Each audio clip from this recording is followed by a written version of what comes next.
సుడిగాలి సుధీర్ వివాదం ఒకటి నడుస్తున్నట్టున్నది. ఎప్పుడు వివాదాల్లోకి రాని సుధీర్ ఇప్పుడు కొత్తగా వివాదంలోకి రావడం జరుగుతోంది. హిందువుల మనోభావాలు దెబ్బతీశాడంటూ ఒక ప్రూఫ్ చేయడం జరిగింది. సో దీన్ని ఎలా చూడాలసలు? రైట్. వాస్తవానికి సురిగాడు సుధీర్ గారు చాలా వరకు వివాదాలకు దూరంగానే ఉంటాడు. కాకపోతే ఆయన మీద మాత్రం ఒక రూమర్ ఏంటి అంటే, ఆ రూమర్ ఏం కాదు అది.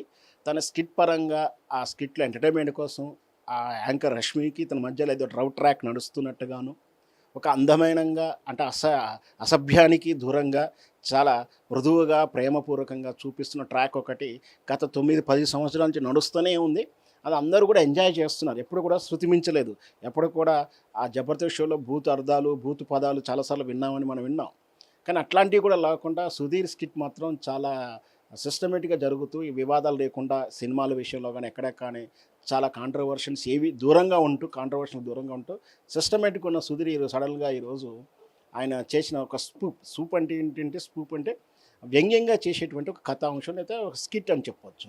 దాంట్లో వాస్తవానికి నిన్న ఒక పండుగ స్పెషల్‌గా తాను చేసినటువంటి ఒక ప్రైవేట్ ఎంటర్‌టైన్‌మెంట్ ఛానల్ చేసినటువంటి ప్రోగ్రామ్‌లో ఆనాటి హీరోయిన్ రంభ గారు వచ్చినట్టు అతిథిగా వచ్చినట్టు ఆ ప్రోగ్రాంలో సుధీర్‌కును రంభకు సంబంధించిన చిన్న సన్నివేశంలో గతంలో తాలూకు బావగారు బాగున్నారా చిత్రంలో చిరంజీవి గారితో రంభకున్నటువంటి ఆ సన్నివేశాన్నే తిరిగి రీక్రియేషన్‌లో కొంచెం కామెడీ జోపించే వీళ్ళు ప్రయత్నం చేస్తున్నప్పుడు, నందీశ్వరుడు మన దేవాలయంలో హిందువులు వెళ్ళినప్పుడు నమ్మకం ఏంటంటే, నందీశ్వరుడు ఎదురుగా ఉండేటువంటి నందీశ్వరుడు చెవుల నుంచో కొమ్ముల నుంచో చూస్తూ ఎదురుగా అంత దూరంలో ఉన్నటువంటి మూల విరాట్ దేవుణ్ణి చూస్తాము.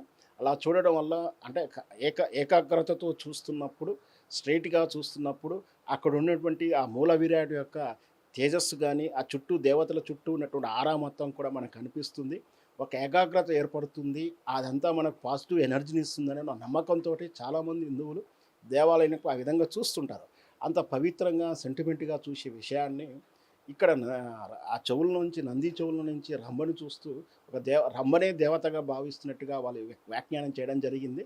ఇది కాస్త హిందువులకు మనోభావాలు దెబ్బతిన్నట్టుగా ఈరోజు మార్నింగ్ నుంచి కొన్ని సోషల్ మీడియాలో అయితే పోస్టులు వినిపిస్తూ ఉన్నాయి. మొత్తం మీద ఇదివరకైతే గతంలో విధానాలు వేరు. ఈ రోజుల్లో కమ్యూనికేషన్ వ్యవస్థ పెద్దగా ఉంది.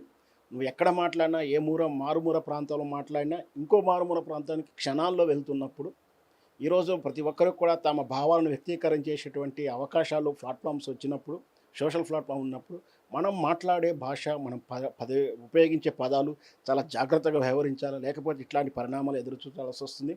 గతం తాలూకు అంటే మనకు ఎప్పటినుంచో కొన్ని సామెతలు ఉంటాయి. సాంప్రదాయబద్ధం కొన్ని సామెతలు కూడా వాడుతుంటాం. అవి కూడా వాడలేని పరిస్థితులు ఉన్నాయి. ఎందుకంటే ఒక కులాన్ని ఆపోదిస్తున్నట్టు, వాళ్ళ మనోభావాలు దెబ్బతింటున్నట్టు ఒక ఫీలింగ్స్‌లో వచ్చేసాం. కాబట్టి ఆ సామెతలు కూడా వాడలేని పొజిషన్‌లో ఉన్నప్పుడు, ఎదుటి వాళ్ళ మనోభావాలు దెబ్బతింటున్నప్పుడు, మనం ప్రతి పదాన్ని, ప్రతి సన్నివేశాన్ని చాలా జాగ్రత్తగా వాడాల్సి ఉంటుంది. లేకపోతే ఇట్లాంటి వివాదాల తెర మీదకొస్తుంది. వీటి గురించి మరి ఇప్పుడు వచ్చినట్టు వివాదం గురించి ఆ ఎంటర్‌టైన్‌మెంట్ ఛానల్ గానీ, ఆ తాలూకా ప్రోగ్రామర్ గానీ, ప్రొడ్యూసర్స్ కానీ ఇంతవరకైతే స్పందించలేదు. మరి వేచి చూద్దాం ఏం జరగబోతుందో. Okay sir. Thank you so much.